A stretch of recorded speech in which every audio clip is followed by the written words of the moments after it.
Hi everyone, it's Natalie here, and it is a Tuesday evening, and this is a VR to Tracy from Two Rocks Tarot about tarot. Why so serious? And I was in the mood for this one tonight because it relates, like the position I'm in tonight, and so on relates to why.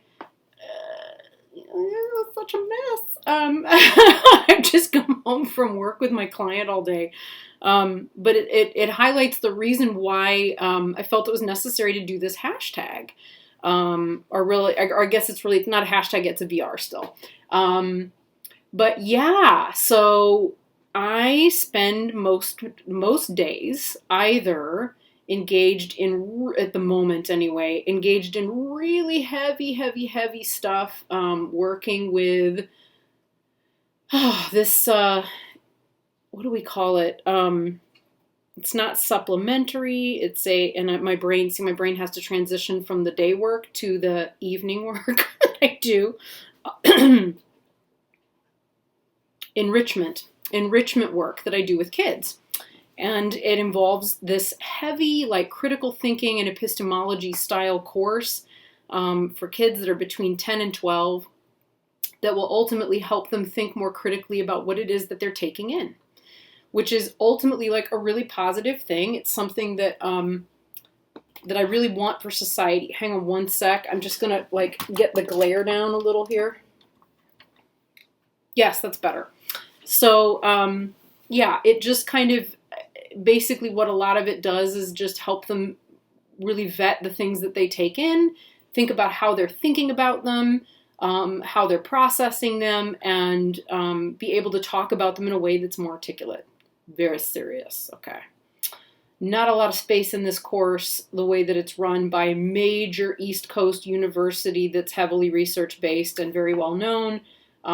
There is no space in this for mistakes. So serious, even though it's for kids.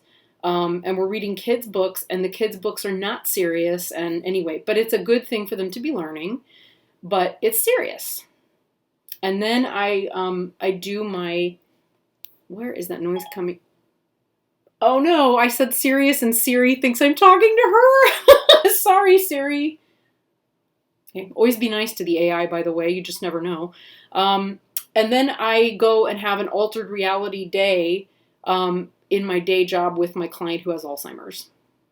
And, you know, that involves being in some really heavy liminal space, which I really love. But so like today we were in heavy liminal space together because it was just the two of us. So I could kind of coexist with him in the space where he is, rather than trying to facilitate the gap between the space where he's living and the space where his wife is living and the rest of the world lives, and kind of maneuver between the two.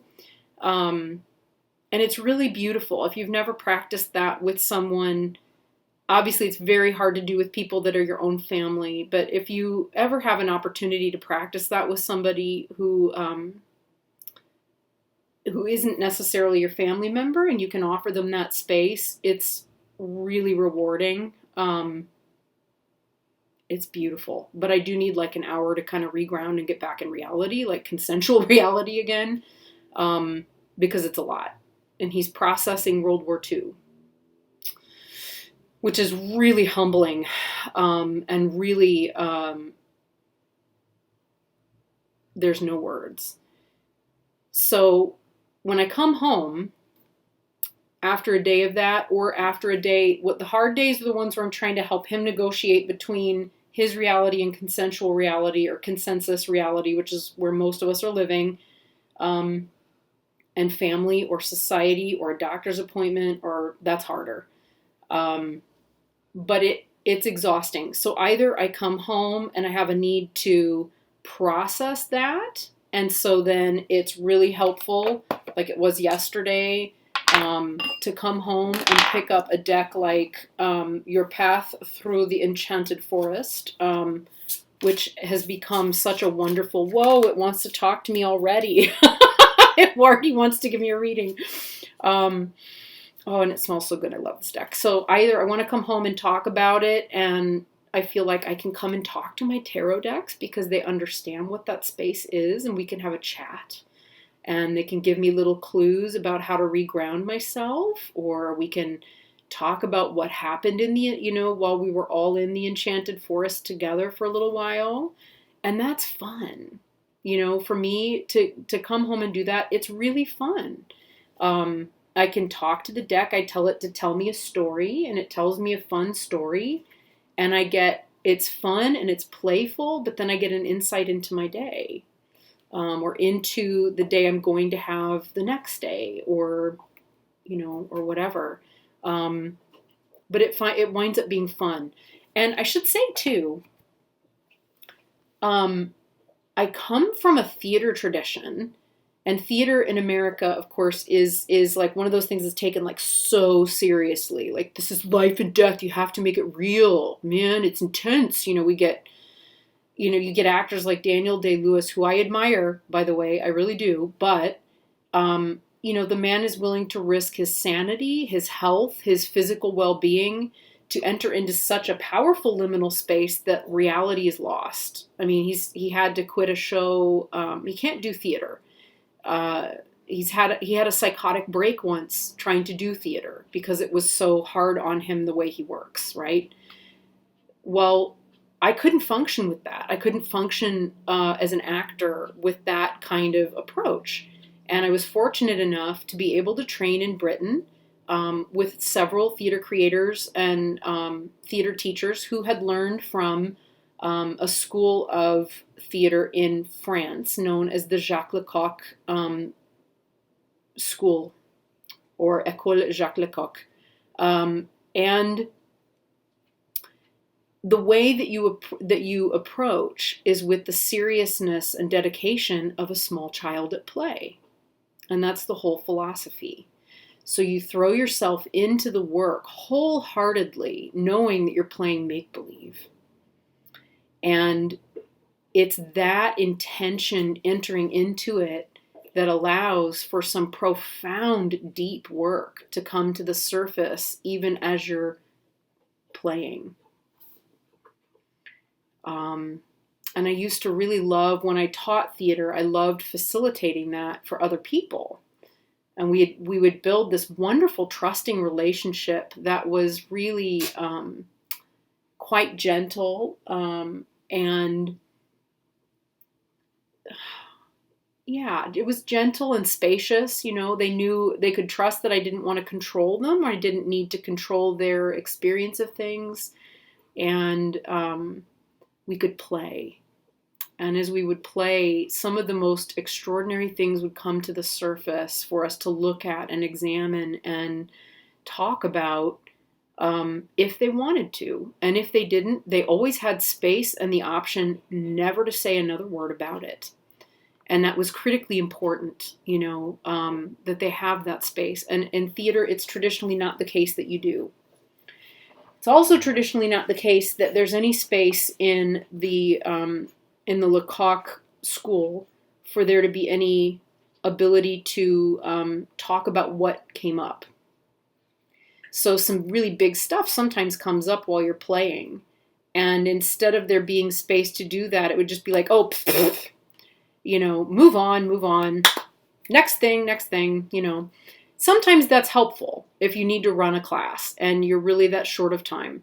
But over the years, I found that my agenda was never as important as the student's experience at that moment, and really paying full attention to it over pushing what has to come next. So it was from that space that I learned to engage very serious things. How can I play here? So that became my mantra. How can I play here? How can I play here? And something that I lost a lot of over the last year, because I'm coming up to a couple of really big anniversaries. One I just passed, thankfully, and it was okay. I was okay with it. And it was the anniversary of being fired from a job, working for a nonprofit that serves grieving children. And I think I touched upon it briefly in the video that I did about, that was where the triggering came from with the backup decks for me, was around being really horribly manipulated by some young psychologists, social workers who had a lot of baggage and a lot of crap and really hadn't dealt much with it. They weren't doing their own work. And something about me really was triggering for them. And we triggered one another back and forth and back and forth. And when it came down to it, the boss didn't want conflict. She couldn't cope with the idea that anyone would have conflict. No one there had any conflict resolution skills. And because I was in the lowest position, because I didn't have a degree in social work or psychology, even though I was better educated and had more degrees than most of the people there, which really doesn't mean anything, actually. It was just, that's just for a frame of reference. But it didn't matter, because when it came down to it, I think the boss just was like, I don't want to have to deal with conflict. And you have the fewest obviously transferable skills, and education, so you're out. And that was that. And it was horrifying. And it left me in a really bad place, because I just quit teaching in order to change career. And so I had a lot of things on, that were just mine, that were really just mine. So I lost, I was trusting in my own process of, it's okay to play here. How can I play here? And the way that was interpreted in that particular place was, you're not serious enough. You're not serious enough. You don't care enough about these kids. The kids I worked with never doubted me. Actually, the kids I worked with, I had a great relationship with. And there really wasn't an issue. We formed some really beautiful relationships, which really is the thing that hurts the most, is I really still think about them and wonder if they're okay. And I never had an opportunity to tell them what happened or explain anything. It was really sad. So for a year, I struggled again, because I'd lost my mantra. How can I play here? How can I play here? Ooh, this is happening. This is scary. This is terrifying. But how can I play here, right? How can I dance? How can I find that space that's where there's freedom and there's ease and there's possibility? Because as soon as I do that, I would say as soon as anyone does that, things open up. Solutions become apparent.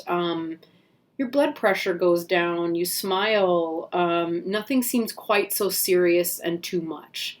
And I feel like whenever I'm dealing with something heavy, one of the best ways to do that is through that playing. And again, I've just kind of rediscovered that in the last 2 months, that started to come back. And it's the most wonderful blessing to have that playfulness return. And in part, it has happened literally through playing with dark things. So for example, hold that thought for one second. I'll be right back.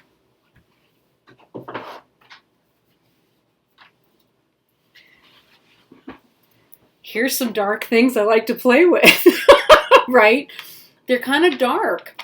These are not easy decks to be with. They have some really challenging images on them.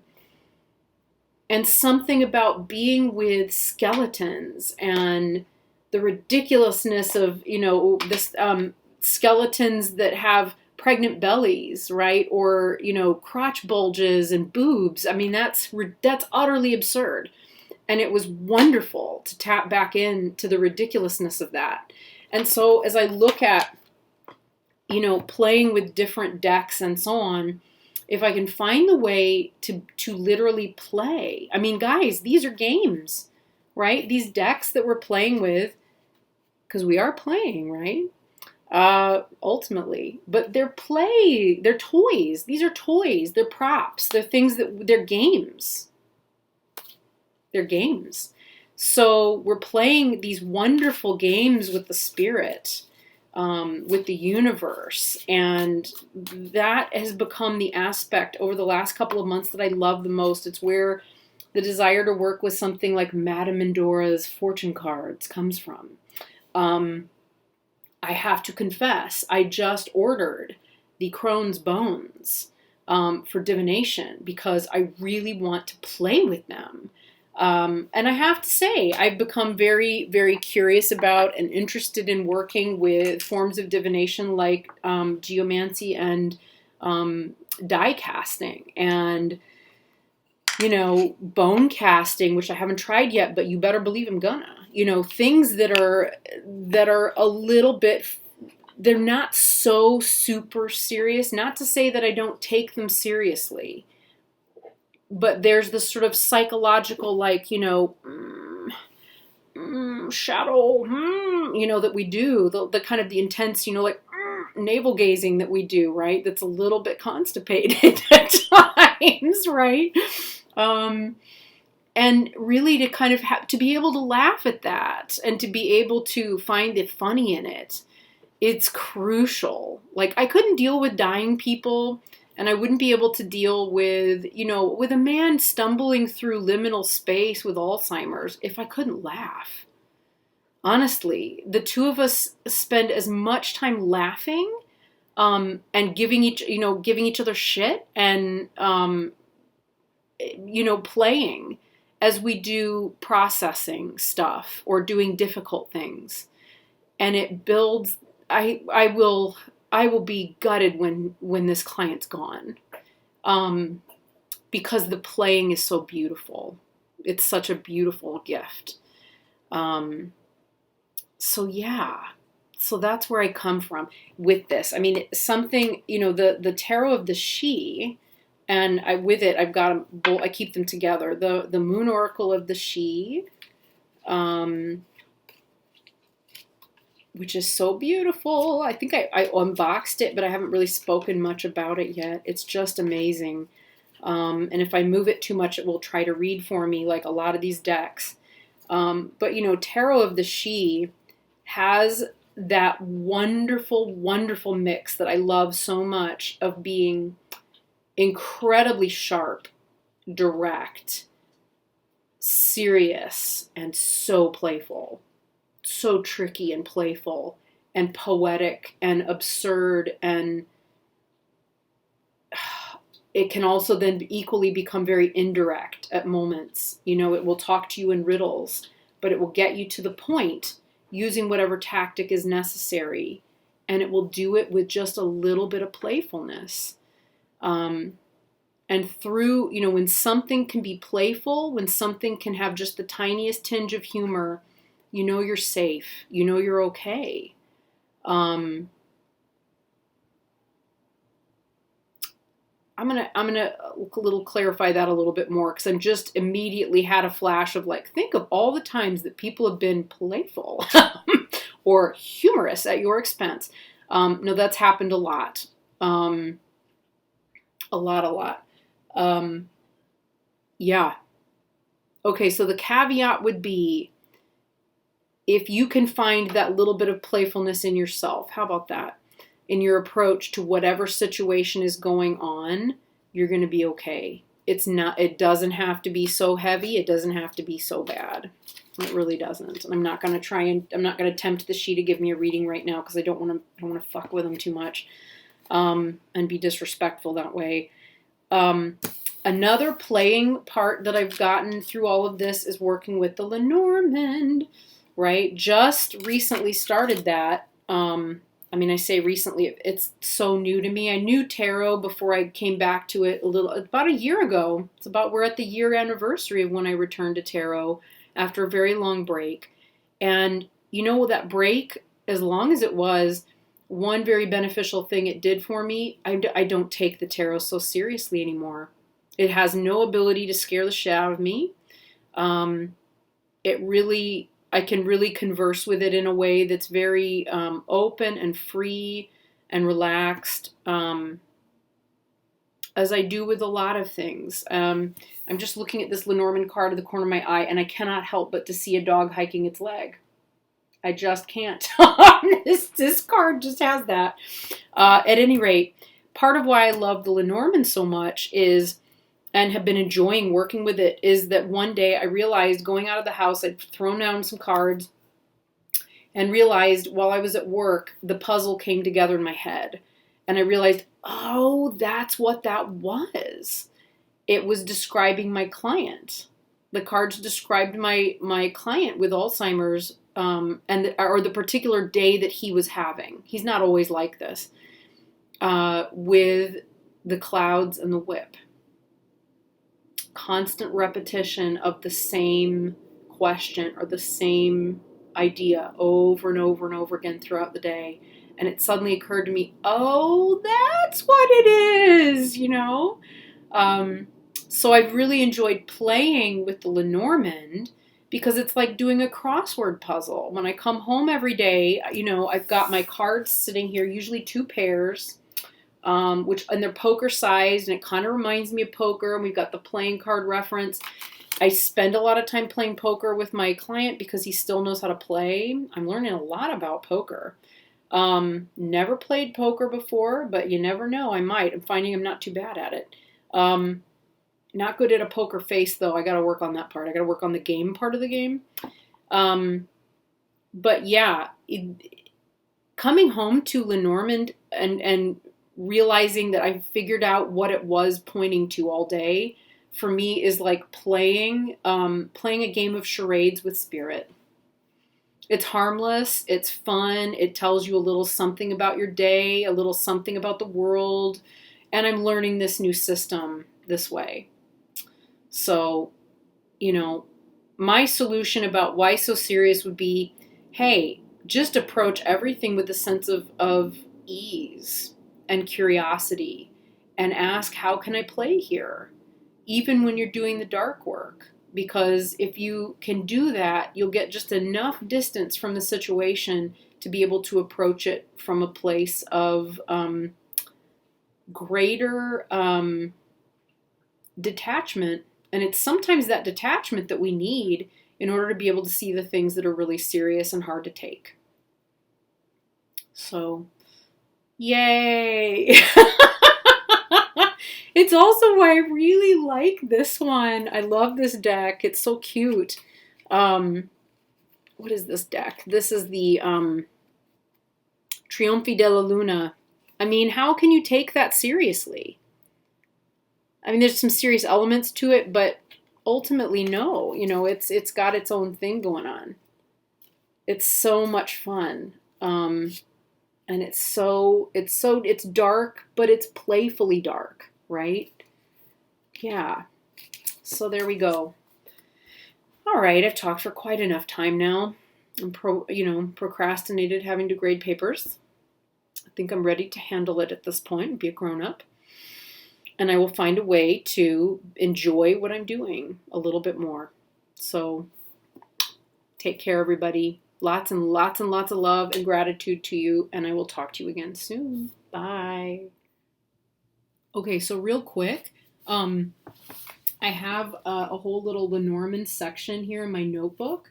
And so I went back, I was going over my cards for the day, kind of like, oh, I never quite got it. I'm not sure I quite got it.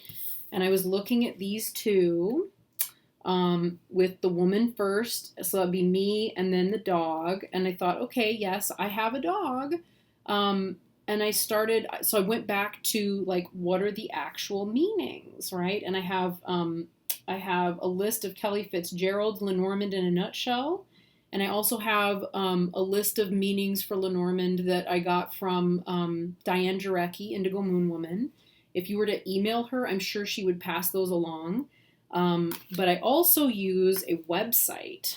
What is it called? LearnLenormand.com. And it gives you different like card, can we see this? Here we go. Card combinations for your Lenormand. So like I have them, I have the mountain plus, can we even see this? Is this going to be possible? Maybe not.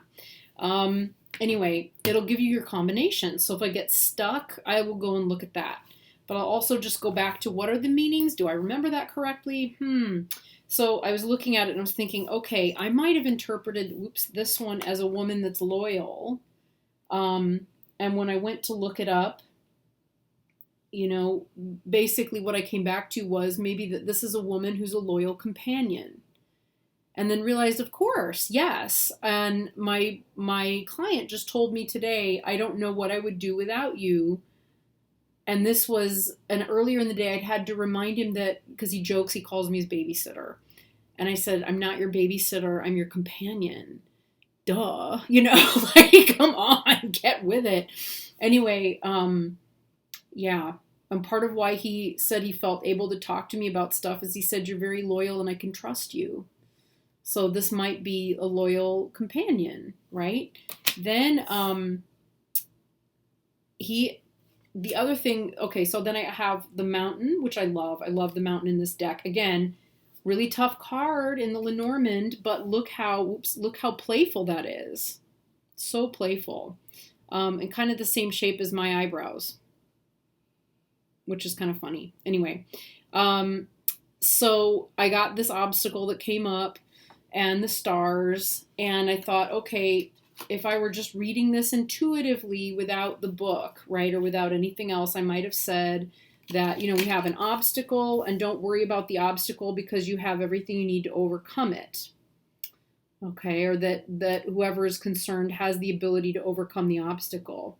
So as I went reading this, the stars are good fortune, destiny, guidance. So what was I doing today? I was listening to my client talking about the impact that World War II had on him. And through the listening, in some ways, he essentially said that it had given him great relief just to talk about it. So maybe it was, and it has provided or created a big obstacle in his life, because he's bottled it up in order to be able to function, as a lot of World War II vets did. And I think because they had so much space that was held with other men who'd been through the same thing, with other peers, that it wasn't as isolating as it often is now for veterans. Certainly not, for Vietnam War veterans and Iraq veterans. So I suppose like showing him the light at the other end of the tunnel, or the way to get over that mountain, just by being able to speak the truth about what happened. So again, playful in the sense of, hey, we're just trying to figure out what do these cards mean. It's a loyal companion who helps you get past an obstacle and helps guide you past an obstacle. But if I didn't trust my intuition and I wasn't willing to play with that, I could get too stuck on the meanings in the book or on the website, and I wouldn't be able to find out the answer. So you gotta trust your own intuition about stuff, as well as the basic meanings. Yeah, but I just thought I'd throw that out there because I just figured it out. Okay, talk to everybody again soon. Bye.